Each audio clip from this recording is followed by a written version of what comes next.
Hello friends, I am Deepanshi Sharma. Welcome to my channel genius Deepanshi. I hope you are doing well. आज हम start करेंगे part 49, that is to demonstrate the concept of function calling. आज हम function calling का concept देखेंगे। हम यहाँ पे कुछ 3 से 4 फंक्शंस को डिक्लेयर करेंगे, कॉल करेंगे और डिफाइन करेंगे। तो हमने सबसे पहले यहाँ पे standard input output and console input output means stdio and conio dot h header file को इंक्लूड कर लिया अपने प्रोग्राम में। उसके बाद मैंने यहाँ पे कुछ फंक्शन को डिक्लेयर किया है। फंक्शन को डिक्लेयर कैसे करते हैं? रिटर्न टाइप स्पेस फंक्शन का नेम पैरेंथेसिस सेमीकोलन। अब जैसे कि मैंने फर्स्ट फंक्शन बनाया जिसका नेम है फंक्शन ए, मैंने इसका रिटर्न टाइप लिया है वॉइड। वॉइड में से कुछ भी रिटर्न नहीं करेगा। फंक्शन का नेम है फंक्शन ए, उसके आगे मैंने पैरेंथेसिस लगा के सेमीकोलन लगा दिया। ये क्या है? Function declaration of a function की, ये मैंने फंक्शन डिक्लेरेशन की है। इसी तरीके से मैंने सेकंड फंक्शन बनाया void space function b parenthesis और सेमीकोलन। ये मेरा फंक्शन डिक्लेरेशन है बी फंक्शन का।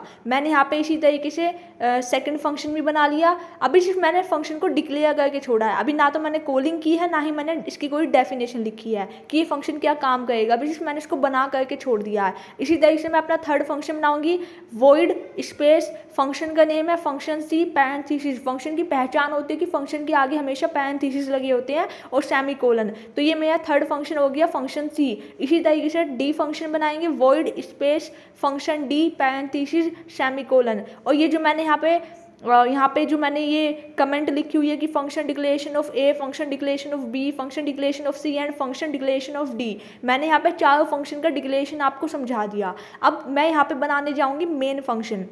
मेन फंक्शन का हम रिटर्न टाइप लेंगे इंट, मीन्स मेन फंक्शन कुछ ना कुछ रिटर्न करेगा तो हम यहाँ पे रिटर्न करा लेंगे 0। उसके बाद मैं यहाँ पे get c h and clear screen function का यूज़ करूँगी जो कि conio dot h header file के अंदर प्रीबिल्ट है।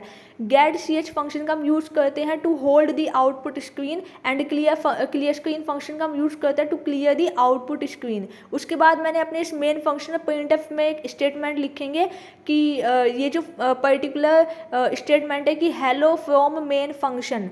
इसका मीनिंग क्या है कि जब हमारा मेन फंक्शन एग्जीक्यूट होगा तो सबसे पहले ये मैसेज लिखा आएगा कि हेलो फ्रॉम मेन फंक्शन, कि आपको ये पता लग जाए कि आप मेन फंक्शन से हमें हेलो बोल रहे हो। उसके बाद मैं अब यहाँ पे फंक्शन की कॉल करूँगी, फंक्शन ए को कॉल करेंगे। तो फंक्शन की कॉलिंग कैसे होती है? फंक्शन का नेम पैरेंथेसिस सेमीकोलन। तो मैंने यहाँ पे फंक्शन का नेम था फंक्शन ए पैरेंथेसिस सेमीकोलन, और मैंने यहाँ पे कमेंट लगा देंगे कि फंक्शन कॉलिंग ऑफ ए। तो ये मेरा फंक्शन जो हमने ऊपर ए डिक्लेयर किया था, मैंने इस फंक्शन को यहाँ पे कॉल कर लिया। अब जब हम कॉल करेंगे तो इसका डेफिनेशन भी हमें लिखनी पड़ेगी। अभी हम डेफिनेशन बाद में लिखेंगे। अब पहले मैं वापस से एक प्रिंटफ स्टेटमेंट लिख देती हूँ कि बाय फ्रॉम मेन फंक्शन, कि जो मेरा मेन फंक्शन है मैंने वहाँ पे लिख दिया बाय फ्रॉम मेन फंक्शन। अब ये एग्जीक्यूट कैसे होगा? सबसे पहले आपको आउटपुट में आएगा हेलो फ्रॉम मेन फंक्शन, क्योंकि सबसे पहले हमारा जो कंपाइलर है वो हमारे मेन फंक्शन को एग्जीक्यूट करता है। तो स्टार्टिंग में प्रिंटफ स्टेटमेंट में जो लिखा होगा हेलो फ्रॉम मेन फंक्शन वो एग्जीक्यूट हो जाएगा। उसके बाद फंक्शन ए को कॉल किया हुआ है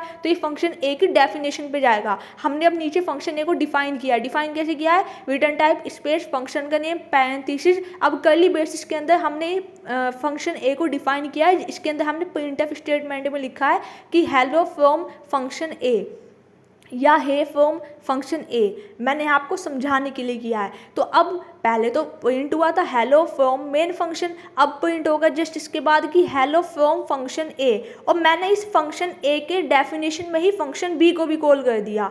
तो यहाँ पे ये क्या है? फंक्शन बी की कॉलिंग कर दी। अब फंक्शन बी की कॉलिंग कर दी तो मीन्स ये फंक्शन बी की डेफिनेशन पे जाएगा। तो फंक्शन बी की डेफिनेशन पे जाएगा तो अब मैं क्या करने वाली हूँ कि मैं ये जो वॉइड फंक्शन ए का डेफिनेशन है मैं इसी में ही प्रिंटफ स्टेटमेंट में लिख देती हूँ कि बाय फ्रॉम फंक्शन ए। देखिए मैं आपको ना फंक्शन कॉलिंग का तरीका समझाना चाहती हूँ कि फंक्शन की कॉलिंग होती कैसी है, ठीक है। अब जैसे कि सबसे पहले तो मेन फंक्शन एग्जीक्यूट हुआ। मेन फंक्शन पहला स्टेटमेंट है हेलो फ्रॉम मेन फंक्शन, ये एग्जीक्यूट हो गया। फंक्शन ए की कॉलिंग है तो मीन्स उसकी डेफिनेशन पे गया। फिर हे फ्रॉम मेन फंक्शन हो गया। Like share and subscribe our channel genius Deepanshi, ये करना ना भूले, ये बहुत ही क्रूशियल है। और अब इसके बाद मैंने ये वॉइड फंक्शन ए को यहाँ से कॉपी करके वापस जस्ट इसके नीचे पेस्ट कर लेंगे। क्यों करेंगे? ताकि मेरा टाइम बच सके। अब बस इस फंक्शन का नेम चेंज कर देंगे बी, क्योंकि फंक्शन बी की डेफिनेशन है। इसके प्रिंटफ स्टेटमेंट में लिख देंगे हे फ्रॉम फंक्शन बी। अब फंक्शन बी के अंदर फंक्शन सी की कॉलिंग करेंगे, तो जहाँ पे फंक्शन बी लिखा हुआ था यहाँ पे सी कर देंगे, फंक्शन कॉलिंग ऑफ सी की हो गई। और लास्ट में इसके प्रिंटफ स्टेटमेंट है बाय फ्रॉम फंक्शन बी। अब इसी तरीके से वापस एक बार फंक्शन सी और फंक्शन डी को भी बना लेते हैं। फंक्शन सी के अंदर हम फंक्शन डी की कॉलिंग कर लेंगे और फंक्शन डी के अंदर हम किसी की कॉलिंग नहीं करेंगे, वहाँ पर सिर्फ हम लिख देंगे hey from function D, bye from function D, इस तरीके से। अब इसका आउटपुट कुछ इस तरीके से आएगा। सबसे पहले मेन फंक्शन एग्जीक्यूट होगा, उसमें लिखा हुआ है हेलो फ्रॉम मेन फंक्शन, पहले यह आउटपुट आ जाएगा। फिर फंक्शन ए की कॉलिंग हुई है तो फंक्शन ए की डेफिनेशन पे जाएगा। फंक्शन ए की डेफिनेशन में पहला स्टेटमेंट एग्जीक्यूट होगा कि हेलो फ्रॉम फंक्शन ए।